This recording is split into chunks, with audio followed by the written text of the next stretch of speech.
Guys, tignan nyo, ang galing ng dalawa. Yung isa titinda ng balot, yung isa titinda ng ice cream.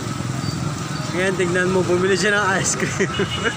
Yung isa na bumili ng balot. Ayan. Bili ka sa akin ha. Pag naubos mo yan, bibili ulit ako. Sabi ko na isa. Ay, bike na ay. Para daw mabilis maubos yung paninda nila, magbibilihan daw silang dalawa.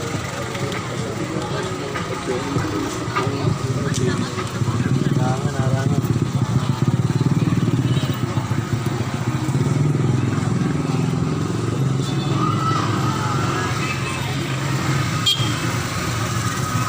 Bili ka ng ice cream, bili ka naman sa akin ng balot.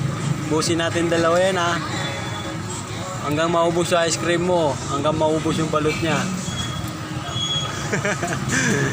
Ang lakas ng tama ng dalawa eh, no?